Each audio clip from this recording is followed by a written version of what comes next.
সমুদ্রের নোনা জল, ভেসে আসা ঢেউয়ের শব্দ আর মাঝ সমুদ্রে দাঁড়িয়ে হাতে মাছ ধরার ছিপ, এ যেন সিনেমার দৃশ্য। কিন্তু না, এটা কোনো নাটকের শুটিং নয়, বাস্তবেই ঘটেছে এমন দৃশ্য। আর সেই নায়িকা আর কেউ নন, ছোট পর্দার প্রিয় মুখ সাদিয়া জাহান প্রভা। একসময় টেলিভিশনের অন্যতম জনপ্রিয় এই অভিনেত্রী এখন স্থায়ীভাবে বসবাস করছেন যুক্তরাষ্ট্রে।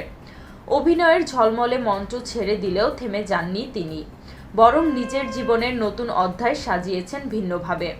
এখন তিনি একজন দক্ষ মেকআপ আর্টিস্ট, আর এই নতুন পেশায়ও সমান সাফল্যের সাথে এগিয়ে যাচ্ছেন। ইনস্টাগ্রামে প্রভা এখনও ভক্তদের সঙ্গে সরাসরি যুক্ত। জীবনের আনন্দময় মুহূর্তগুলো তিনি অকপটে শেয়ার করেন সেখানে। সম্প্রতি শেয়ার করা একটি ছবি মুহূর্তে আলোচনায় উঠে এসেছে। ছবিতে দেখা যায় নীল সমুদ্রের মাঝখানে দাঁড়িয়ে মাছ ধরছেন প্রভা, খোলা চুলে, মুখে উজ্জ্বল হাসি। সব মিলিয়ে ছবিটি যেন এক খণ্ড মুক্ত বাতাসের গল্প বলছে। ভক্তরা কমেন্টে ভালোবাসা আর প্রশংসায় ভরিয়ে দিয়েছেন তাকে।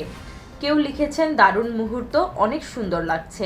আরেকজনের মন্তব্য, আপনার মাছ ধরার এই ছবি দেখে মনটাই ভালো হয়ে গেল। 2005 সালে মডেলিংয়ের মাধ্যমে শোবিজে যাত্রা শুরু করা প্রভা পরে অসংখ্য নাটক, টেলিফিল্ম ও বিজ্ঞাপনে অভিনয় করে অগণিত দর্শকের হৃদয়ে জায়গা করে নেন।